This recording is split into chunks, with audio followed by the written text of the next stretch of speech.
মানে এই যে ফিঙ্গারপ্রিন্ট ডকুমেন্টস এই সমস্ত সমস্যা হয়েছিল বলে 2 বছর পরে আমার নিজের স্টুডেন্ট মুর্শিদাবাদে এখন জয়েন্ট আছে। তো তাই বলছি তোমাদেরকে কেউ ভুল করো না এসব বিষয়ে। তাই তোমাদের প্রত্যেককে বলছি ডকুমেন্টসে ভুল করলে কিন্তু তোমার কিন্তু অনেক সময় পরে 1-2 বছর ধরে নাও লেটে তোমার কিন্তু জয়েন করাবে, তাও অনেক সমস্যার পরে, অনেক কোর্ট কেস ব্যাপার ট্যাপার থাকবে। তারপর এসএসসি জিডি রিক্রুটমেন্ট 2025 তোমাদের এই যে এক্সামের রেজাল্ট আউট হয়েছে, এরপর তোমাদের ফিজিক্যাল হবে, ফিজিক্যালের পরেই তোমাদের ডকুমেন্টস ভেরিফিকেশন হবে। ডকুমেন্টস ভেরিফিকেশনের জন্য যা যা ডকুমেন্টস লাগে আজকের ভিডিওতে সম্পূর্ণ তোমরা জেনে যাবে। আর তোমাদেরকে একটা গুরুত্বপূর্ণ কথা বলে রাখি, ডকুমেন্টসে যদি কোথাও ভুল করো তাহলে কিন্তু তোমাকে কিন্তু পুরোটাই জয়েন্ট থেকে বাদ দিয়ে দেওয়া হবে। আর তার পাশাপাশি যদি জয়েন্টও হয়ে যায় তারপরেও কিন্তু তুমি খুব সমস্যার মধ্যে ভুগবে, পরবর্তীতে আরও ডকুমেন্টস চাইবে, মানে মানে চাকরি হয়ে যাওয়ার পরেও তুমি কিন্তু প্রচুর সমস্যার মধ্যে থাকবে। তাই অবশ্যই আজকের ভিডিওতে যে সমস্ত কথা তোমাদেরকে বলবো বা যে ডকুমেন্টসেরগুলো কথা বলবো সেগুলোই একমাত্র তোমরা ডকুমেন্টসে নিয়ে যাবে। এর পাশাপাশি যা যা প্রয়োজন সমস্ত ইনফরমেশান আজকে ভিডিওতে তোমরা কিন্তু পেয়ে যাচ্ছ। দেখো একদম প্রথম থেকে তোমরা দেখো যে তোমাদের ডকুমেন্টসটা কী নিয়ে যেতে হবে। দেখো প্রথমে তোমাদেরকে বলে রাখি অরিজিনাল ডকুমেন্টস একটা নিতে হবে। প্রত্যেকটা তোমার যে ডকুমেন্টস রয়েছে প্রত্যেকটা ডকুমেন্টসের তোমার অরিজিনাল এক কপি নিয়ে যাবে। আর তার মানে অরিজিনালগুলো নিয়ে যাচ্ছ প্লাস তার পাশাপাশি জেরক্সের এক কপি কিন্তু তোমাদের কিন্তু নিয়ে যেতে হচ্ছে। ঠিক আছে, এবার চলো এক এক করে আমরা দেখে নিই যে কী কী ডকুমেন্টসগুলো লাগছে। একদম ফার্স্ট তোমরা দেখো অ্যাডমিট কার্ড। তোমাদের যে অ্যাডমিট কার্ডটা নিয়ে পরীক্ষাতে গেছিলে সেই অ্যাডমিট কার্ডটা তোমার কিন্তু অবশ্যই লাগবে এখানে, কারণ এটাই হচ্ছে মেন, মানে তোমার এক্সামের যে অ্যাডমিট কার্ডটা সেটা অবশ্যই তোমার লাগছে 1 নম্বর। এবার তোমাদেরকে বলে দিই 2য় নম্বর পয়েন্ট যে ফটো আইডি প্রুফ। তোমার ফটো মানে যে পাসপোর্ট সাইজের ফটো যেখানে লেগেছিল সেই ফটো, অথবা তোমার একদম রিসেন্ট তোলা ছবি, মানে কোনো রকম চশমা লাগানো বা চুল সোজা করে রাখা, মানে উল্টোপাল্টা পিছনে ব্যাকগ্রাউন্ড এরকম একদমই চলবে না। পেছনে সাদা ব্যাকগ্রাউন্ড বা এক কথা কালার প্রিন্ট ছবি, পেছনে সাদা বা উল্টোপাল্টা কিছু থাকলে চলবে না, সেরকম ধরনের 4 কপি ফটো তোমাদের কিন্তু নিয়ে যেতে হবে।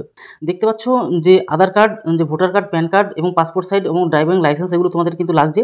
ঠিক আছে, তাহলে বুঝতে পারলে কী কী তোমাদের ফটো আইডি প্রুফ লাগছে। এর পাশাপাশি সে আধার কার্ডও নিতে পারো, অথবা তুমি কিন্তু ভোটার আইডি প্যান অথবা প্যান কার্ড অথবা পাসপোর্ট যে থাকে আর কি, পাসপোর্টের সার্টিফিকেট মানে বিদেশে যাওয়ার যে সমস্ত কাগজপত্র সেটা, অথবা ড্রাইভিং লাইসেন্স তুমি কিন্তু এখান থেকে নিয়ে যেতে পারো। ঠিক আছে, এগুলো তুমি সবকটাই নিয়ে যাবে, যদি থাকে তো সবকটাই নিয়ে যাবে। মানে আধার কার্ড তো আধার কার্ড দায়িত্ব, এগুলো তো নিয়ে যেতেই হয়।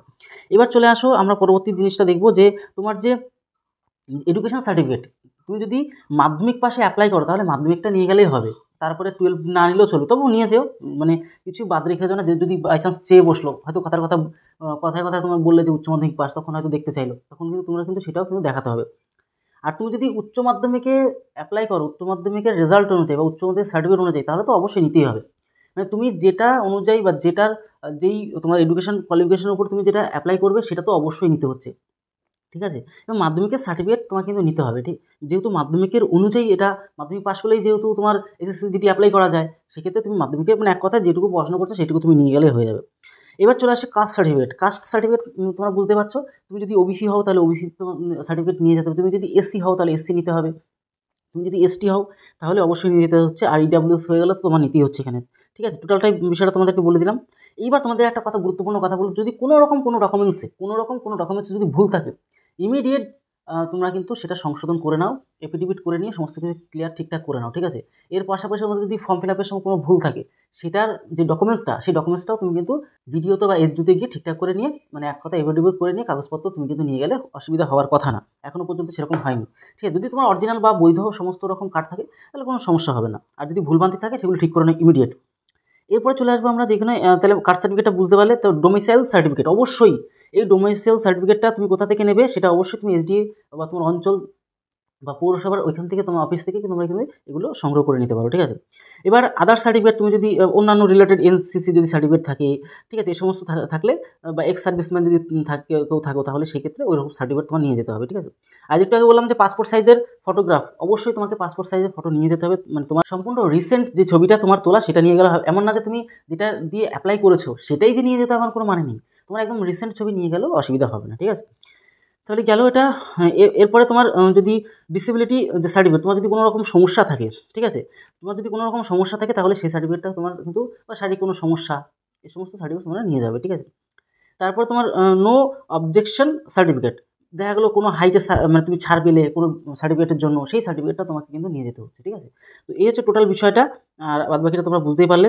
তো টোটাল বিষয়টা তোমাদেরকে বলে দিলাম। যদি কোনো রকম ডকুমেন্টসে ভুল হয় তাহলে কিন্তু সবথেকে মারাত্মক একটা বিষয়, তোমাকে ঝুলিয়ে দেবে, অর্থাৎ অনেকটা সময় পরে তোমাকে কিন্তু জয়েন করবে, মানে ধরে নাও প্রায় 1.5 থেকে 2 বছর পরে জয়েন করাবে, এগুলি ঠিকঠাক করবে, মানে বিভিন্ন ধরনের কোর্ট কেস হবে, মানে অনেক ঝামেলা। ঠিক আছে, তারপর তোমাকে কিন্তু জয়েন করাবে। তাই কোনো রকম 2 বছরের সার্ভিসে তুমি যদি টাকা না পাও, ধরো 50,000 টাকা করে ধরো, তাহলে কতগুলো টাকা, 10 মাসে যদি ধরো তাহলে 5 লাখ 10 লাখ টাকা তোমার কিন্তু নষ্ট হয়ে গেল। তাই অবশ্যই কেউ ভুল করবে না, ডকুমেন্টসের সামান্য ভুলের জন্য 2 বছর পিছাবে কেন? বা 1-1.5 বছর, ধরে নাও 2 বছরের আশেপাশে। কারণ আমার একটা স্টুডেন্টের 2 বছর লেটে তারপরে কিন্তু জয়েন হয়েছে। সামান্য ফিঙ্গারপ্রিন্টের সমস্যা হয়েছিল। ডকুমেন্টসেও সমস্যা নেই। মানে এই যে ফিঙ্গারপ্রিন্ট ডকুমেন্টস এই সমস্ত সমস্যা হয়েছিল বলে 2 বছর পরে আমার নিজের স্টুডেন্ট, ঠিক আছে? তার কিন্তু 2 বছর পরে মুর্শিদাবাদে এখন জয়েন্ট আছে। তো তাই বলছি তোমাদেরকে কেউ ভুল করো না এসব বিষয়ে। তাই তোমাদের প্রত্যেককে বলছি ডকুমেন্টসে ভুল করলে কিন্তু তোমার কিন্তু অনেক সময় পরে 1-2 বছর ধরে নাও লেটে তোমার কিন্তু জয়েন করাবে। তাও অনেক সমস্যার পরে, অনেক কোর্ট কেস ব্যাপার-ট্যাপার থাকবে তারপরে। তাই ডকুমেন্টসে কেউ ভুল করতে যাও না। আগে থেকে সব ঠিকঠাক রাখো। তোমাদেরকে সমস্ত কিছু বলেও দিলাম। এরপরেও যদি কোনো রকম কোয়ারিজ প্রশ্ন থাকে তাহলে অবশ্যই কিন্তু তোমরা কমেন্ট বক্সে জানাও। তাহলে ভিডিওটি আজকে এলো। তত সময় পরিবারের সাথে ভালো থেকো, সুস্থ থেকো। জয় হিন্দ, জয় ভারত।